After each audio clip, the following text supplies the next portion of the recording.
Congressman Lazarette, thanks for joining us this week. Yep. Well, Congress has been out, but there is actually things going on, or at least things kind of brewing here in D.C. I wanted to start with something that seemed a little bit like Groundhog's Day, and that's the question of the raising the debt ceiling. We've obviously had some huge fights in the past, going to the brink over the question of raising the debt ceiling. There's been some rumblings from some in the Republican Party that they'd like to have a fight over the debt ceiling, but it seems like there's a whole bunch of people who are saying we want to avoid a debt ceiling fight. What do you think is going to happen? Well, if you remember the government shutdown, the 16-day government shutdown, after that, the minority leader, Mitch McConnell, sort of famously said, we're not going to do this again. John Boehner has been kind of forceful, the Speaker of the House, in saying that that was a dumb strategy and we're not going to embark on it again. I think the government runs out of money, these extraordinary measures that are available to Treasury Secretary Lew on about February the 7th. It may get bumped by a week or two, but it's going to be during that week. And I think you've hit the nail on the head. I think the conventional wisdom is that they will try and take a run at some of the things that they could get in exchange for raising the debt ceiling, for instance, the individual mandate, and things that you know, the president may do on his own because things aren't going so well in the Affordable Care Act. But you do have the wild cards. You still have Senator Cruz, and you have some other people that may be spoiling for another fight and think that it was good for them either personally or for their position. So it's one of those to be determined things, but the winds that are blowing at the moment say that we're not going to have a repeat of the government shutdown. It seems like a lot of Republicans believe that that was politically bad for Republicans, and especially now as we're starting to turn our attention to the 2014 midterms, it seems like there's going to be a lot of focus on the political theater and how this looks. Well, that's exactly right, and you have, as a result of the sort of flawed rollout of the Affordable Care Act, the generic ballot, what's called the generic ballot, and what that is that when they poll, they just said, when you vote for Congress in 2014, are you more inclined to vote for the Republican or the Democrat? The Republicans have a pretty significant lead for them at this time, and that always is a sort of a harbinger of how things are going to go in the midterms. This is the 6-year-ish election for President Obama. Presidents in their 6th year, no matter who they are, what party they belong to, America grows a little weary of them, and their party tends to lose seats, sometimes a lot of seats, in the House of Representatives. And so I think conventional wisdom says that Republicans are going to continue to focus on that. The Democrats are going to sort of shift, and you now see them at the state level and also at the federal level talking about raising the minimum wage and other things, and that'll probably be their cause célèbre for 2014. Well, another issue that we've talked a lot about over the last year or so is immigration reform. Mm-hmm. And it was one of these hot issues that at one point seemed like, oh my God, something's going to happen. And then it seemed like, all right, pull the plug, nothing's going to happen here. And in the last few weeks and months, we've seen that Speaker Boehner in the House and Republicans have shown some willingness to move this kind of piecemeal, not a huge comprehensive package like in the Senate. And we hear recently that Speaker Boehner's immigration reform principles that we expect to be released before the State of the Union will include, or is likely to include, some sort of provision for legalization of at least some folks who are here illegally. How do you think this issue is going to play, and what do you think that means legislatively moving forward? Well, the news during this off week, and folks were basically back home in their districts because of the Martin Luther King holiday, is that the Republicans are eyeing 4 pieces of legislation to take bite-sized pieces out of immigration reform. And actually the effort is being spearheaded not only by the Speaker, but Paul Ryan, the party's last vice presidential candidate, the incoming chairman of the Ways and Means Committee. And he is advocating out on the stump. He was down in Texas at a Chamber of Commerce, I think, just talking about these. And it does have some interesting nuances. You would expect border security to be a piece of it, but the House has already passed that.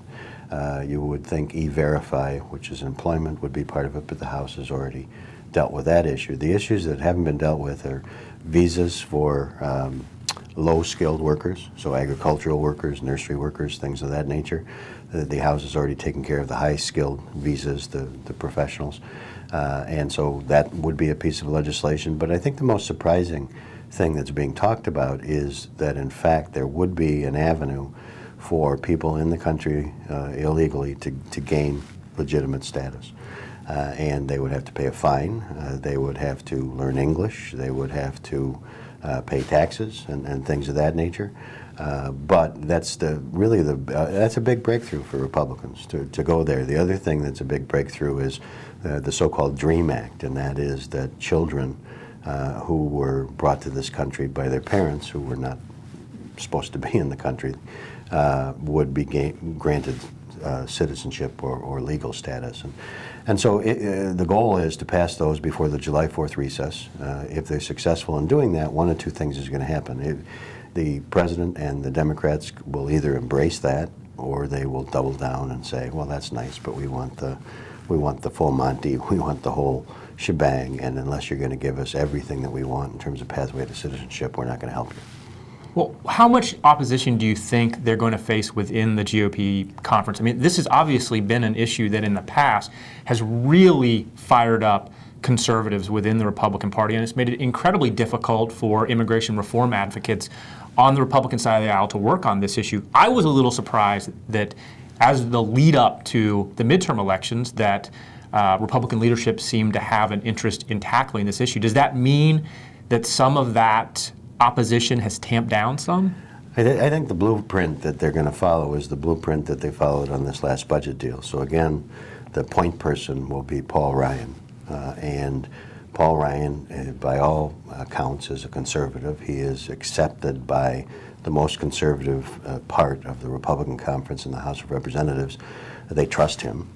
As a result, he was able to, not without 60 people voting no, but he was able to fashion that deal with Senator Murray that actually passed and is now in place and has led to sort of regular order.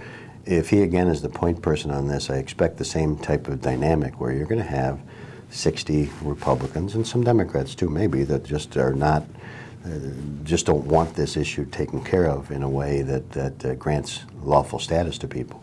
But I think at the end of the day, if Democrats join and say, you know what, half a loaf or 3/4 of a loaf is better than the full loaf, you can have legislation here. If they take the view that, no, if we can't get 100%, we're not interested, then you got a problem. It'll be interesting to see how this unfolds. The last thing we wanted to talk about was President Obama delivers his State of the Union on January 28th. Right. I know that State of the Unions are a lot about theater, but we're in an election year and theater matters. So what should we expect to hear from the President in his State of the Union? Well, first of all, the State of the Union in Washington, D.C. is really always a special event. It's one of the things that happen, like the inauguration of the President, but this happens every year, and it's a big deal. And we've just had the Grammys and the Emmys and all this other stuff, and so they always say that Washington is Hollywood for ugly people. Right. So I don't really know how I feel about that right now. All the ugly people are going to show up next week. The thing will be packed. The articles today are who people are bringing, like Representative Louis Gohmert has invited Sean Hannity to be his guest in the audience, and so forth and so on. So everybody will have stars. There'll be a lot of star spotting. But it is the president's opportunity to put forward what where he thinks the country is. That's the first State of the Union. But the second is what he's working on. And if you look at his recent speeches as he's gone around the country, I expect to hear from him about immigration. I expect that we will hear about this minimum wage push. There was a poll out the other day that 67% of Americans believe that income disparity in this country is a problem, and that shouldn't be surprising because you have some people that are making a lot of money, but more people are not making a lot of money. And I think, will try to drive that home. He's going to have to address the Affordable Care Act, and I think he will probably give a few anecdotes about how it's working for people that didn't have insurance before. But I think he's going to need to be forthright to indicate there's some challenges, and he's disappointed in the way that this has happened.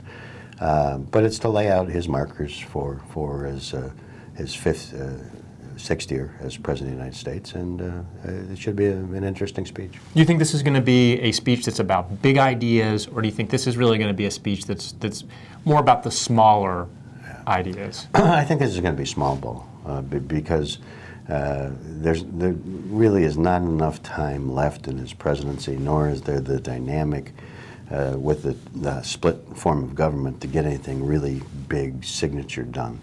And I think if there is a signature item left for him to accomplish, it would be immigration.